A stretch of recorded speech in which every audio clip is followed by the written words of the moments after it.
నిన్న తిట్టగానే వైసీపీలో పనిచేసిన వ్యక్తిని ఎలా తీసుకున్నావు అంటే నేను తీసుకురాలేదమ్మా, మనోళ్ళే మా అందరికంటే పార్టీ గెలవాల్సిన అభ్యర్థి ఆయన, అందుకని ఆయన తీసుకొచ్చారు.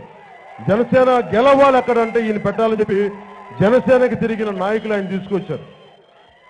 అందువల్ల మనస్ఫూర్తిగా నాగబాబు గారు మనస్ఫూర్తిగా ఆహ్వానిస్తున్నాం.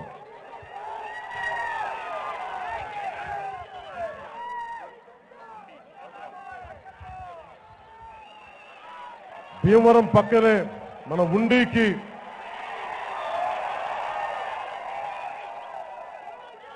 త్యాగానికి మారు పేరైన బలరామరాజు గారిని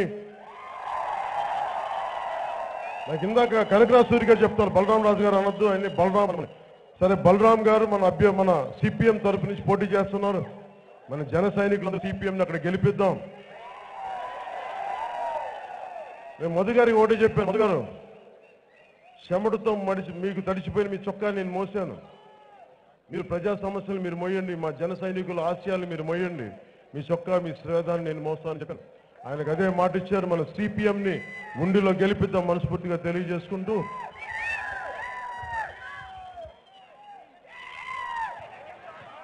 అసలు పెద్దది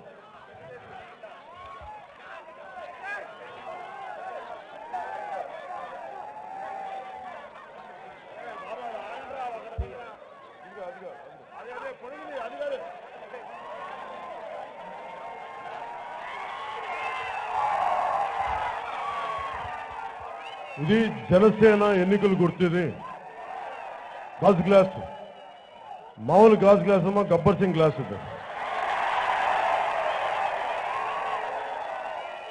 ఏళ్ళు అడగండి, ఏంటి జనసేన నాకు తెలియట్లేదంటే మా గబ్బర్ సింగ్ గ్లాస్ అమ్మా, చాయ్లు టీలు తాగుతాం అందరికీ, పెద్ద ఖర్చు పెట్టక్కర్లా, సామాన్యుల గ్లాస్. గబ్బర్ సింగ్ గ్లాస్ అంటే మామూలుగా అందరికీ అలవాటు అయ్యేది, అందరికీ దిగి దొరికేది. భగవంతుడు మనకు ఆ గబ్బర్ సింగ్ గ్లాస్ ని మనకి గుర్తుగా ఇచ్చాడు. ఈ గుర్తుకు గుద్దేద్దాం. జై హింద్.